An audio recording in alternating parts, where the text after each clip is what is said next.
Salam sejahtera Malaysia. Selamat datang ke channel Fels Lifestyle. Info padu, info hangat disediakan di dalam channel ini.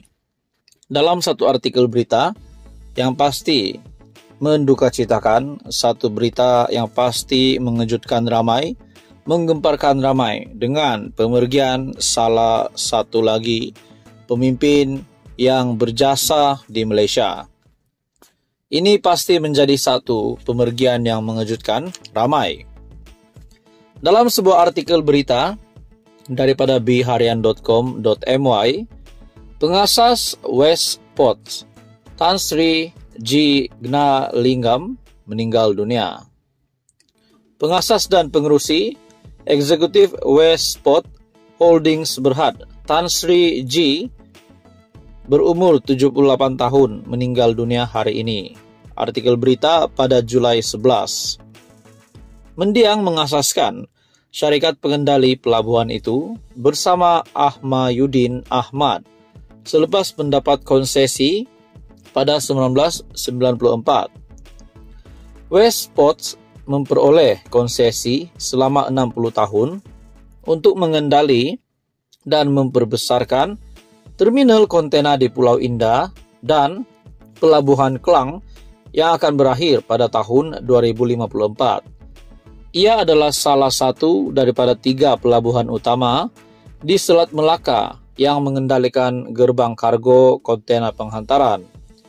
Menurut senarai Forbes, Gnanalingam ialah individu ke-13 paling kaya di Malaysia dengan nilai bersih AS 1.4 bilion bersamaan dengan ringgit Malaysia 6.5 bilion pada tahun 2023.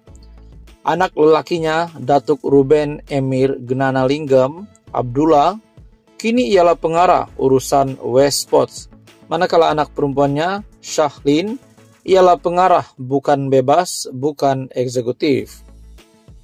Westport telah berkembang menjadi salah satu syarikat terbesar di Bursa Malaysia hari ini dengan permodalan pasaran mencuca RM12 bilion.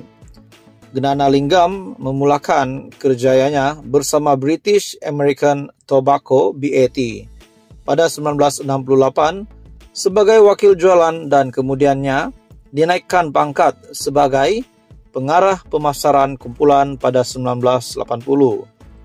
Turut dikenali sebagai peminat sukan dan pernah menjadi atlet. Gnanalingam juga dikenali sebagai seorang pakar pemasaran. Semasa di BAT, mendiang bertanggung jawab mengendalikan proyek seperti membawakan siaran langsung Piala Dunia ke kaca televisyen negara ini buat kali pertama pada 1982. Gnanalingam juga adalah individu bertanggung jawab menjadi perunding komersial untuk RTM Radio Television Malaysia. Apabila berjaya meningkatkan pendapatan stesen penyiar itu daripada RM55 juta pada 1988 kepada RM350 juta pada 1996.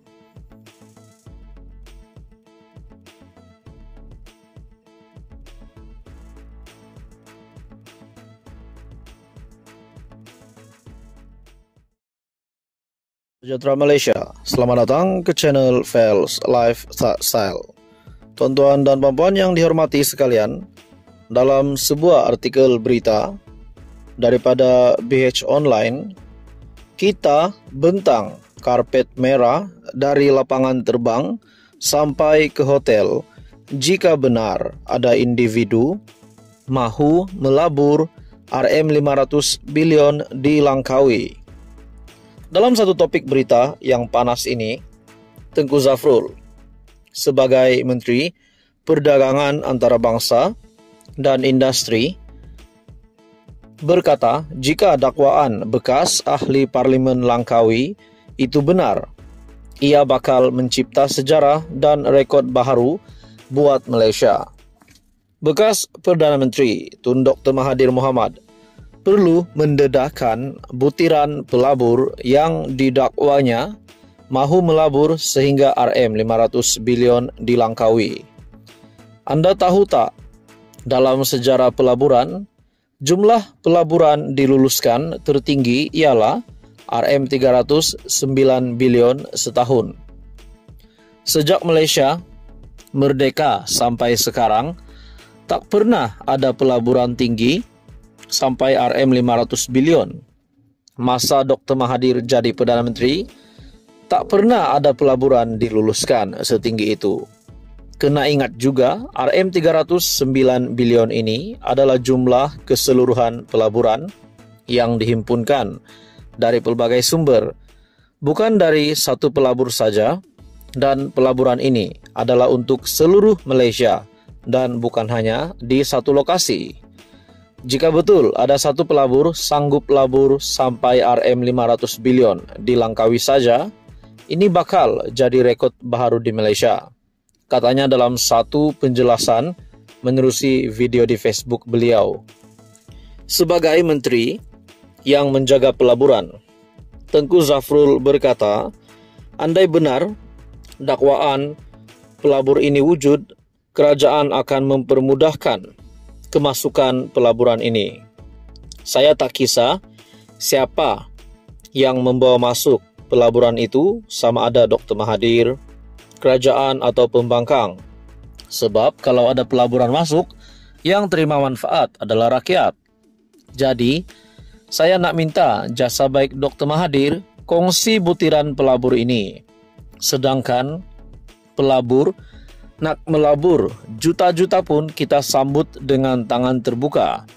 Ini kan pula nak labur RM500 bilion. Memang kita bentang kapet merah dari lapangan terbang sampai ke hotel, katanya. Dr. Mahathir pada satu program bual bicara anjuran proklamasi orang Melayu di Pusat Konvensyen Shah Alam Sabtu lalu mendakwa berjumpa dengan pelabur yang berhajat melabur RM500 bilion di pulau peranginan popular itu, namun tidak mendedahkan individu berkenaan. Ada orang nak melabur, mereka jumpa saya. Mereka kata nak melabur di Pulau Langkawi sebanyak RM500 bilion. Tetapi katanya tak ada menteri yang sudi jumpa dengan dia. Selain itu, ada juga seorang lagi datang jumpa saya, cakap nak melabur, tetapi tak ada layanan juga. Jadi sebenarnya bukan orang tak nak datang melabur.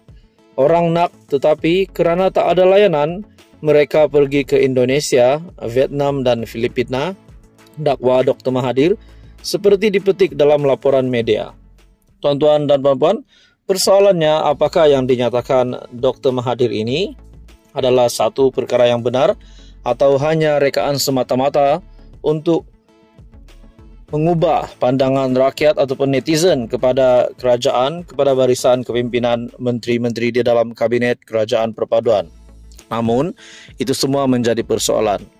Pada akhirnya, Tengku Zafrul sebagai Menteri Perdagangan Antarabangsa dan Industri membidas kenyataan Tun Mahathir, memberikan pandangan terhadap kenyataan Tun Mahathir di mana beliau perlu mendedahkan butiran pelabur yang didakwanya mahu melabur sehingga RM500 bilion di Langkawi.